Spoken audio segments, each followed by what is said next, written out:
पूर्व मंदिर व्यवस्थापक बाबा महाशमशाननाथ मंदिर, मणिकर्णिका घाट, वाराणसी। ये काशी की अलौकिक परंपराओं में से एक परंपरा है, जो रंगभरी एकादशी के दूसरे दिन द्वादशी तिथि को मनाई जाती है। इस होली में चिता भस्म की ये होली कही जाती है और ऐसी मान्यता है कि रंगभरी एकादशी के दिन बाबा विश्वनाथ माता गौरी का विदाई करा के, जब गौना करा के अपने धाम को ले आते हैं, तो उसमें सभी देवी देवता शामिल होते हैं, इंसान मनुष्य शामिल होते हैं, लेकिन उनके प्रिय गण शामिल नहीं हो पाते। तो उन प्रिय गण भी चूंकि बाबा के प्रिय हैं, तो उनसे होली खेलने बाबा इस महामशान पे आते हैं।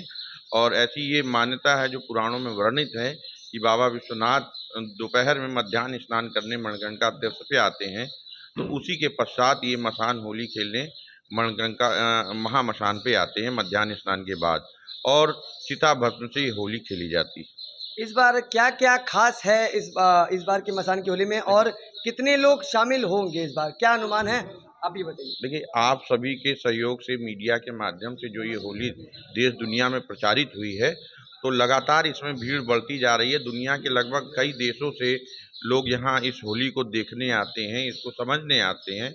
ये आदि से अनंत की यात्रा का ये होली है, जो कि मतलब दिव्य अलौकिक होली होती है। तो इसको देखना, आत्म शांत करना अपने आप में एक ही बहुत बड़ा विषय हो जाता है।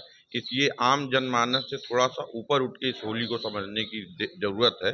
तो वो होली होती है। तो इसकी तैयारी के लिए हम लोग पूरे वर्ष भर जो चिताएँ यहाँ जल ला के लोग चले जाते हैं, तो राख कोयले अलग किए जाते हैं। उन राख को एकत्रित करके, साफ करके, छान के बोरों में भर के रखा जाता है, और द्वादशी तिथि को दोपहर मध्याह्न में बाबा को वो भस्म अर्पण कर महाआरती के पश्चात ये भस्म होली प्रारंभ होती है। आम जनमानस के साथ सैकड़ों की संख्या में अघोरी भी मौजूद रहते हैं, और माना जाता है कि आम जनमानस तो इसमें बाबा के साथ शामिल होते ही होली खेलने में, मगर मुख्य रूप से अघोरी इस त्यौहार को काफ़ी उत्साह में मनाते हैं। देखिए, ये एक पुरानी प्राचीन परंपराएं थी कि कौन सा काम अघोरी करेंगे, कौन सा काम किन्नर करेंगे, कौन सा काम ब्राह्मण करेंगे, कौन से ठाकुर करेंगे। अब दुनिया और समाज जो है इन सब चीज़ों से काफ़ी ऊपर उठ चुका है। अब प्रत्येक व्यक्ति को जहाँ आत्म संतुष्टि, आत्म शांति मिलती है, जहाँ ईश्वर का साक्षात्कार मिलता है, तो वहाँ जाने की कोशिश करता है। तो अब ये सब प्राचीन चीज़ें हो गई हैं, पुरानी चीज़ें हो गई हैं। एक ज़माना था कि यहाँ महामशान के श्रृंगार महोत्सव में कोई बड़ा गायक भी नहीं आता था, लेकिन आज यहाँ हमारे श्रृंगार महोत्सव जो चैत्र नवरात्र में होता है, उसमें बड़े-बड़े गायक आते हैं, काफ़ी बड़े प्रतिष्ठित लोग भी आते हैं। तो वो सब चीज़ें अब पुरानी हो गई हैं।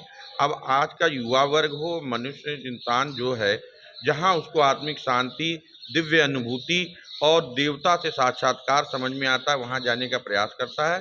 तो इसमें हम लोग किसी को न रोक सकते हैं और ना ही किसी को आमंत्रित करते हैं। स्वेच्छा से ये स्वतंत्र है, भारत का है, और स्वतंत्र धर्म है, स्वतंत्र मंदिर है। तो यहाँ आने वालों का हम लोग स्वागत ही करते हैं, और लोग यहाँ दिन पर दिन, आप सभी मीडिया के माध्यम से जो ये होली प्रचारित होती जा रही है, तो इसमें निरंतर ये भीड़ बढ़ती जा रही है। ये थे गुलशन कपूर जी, आयोजक मसान नाथ की होली। जर्नलिस्ट कैफे के लिए वाराणसी से नित्यानंद मिश्रा।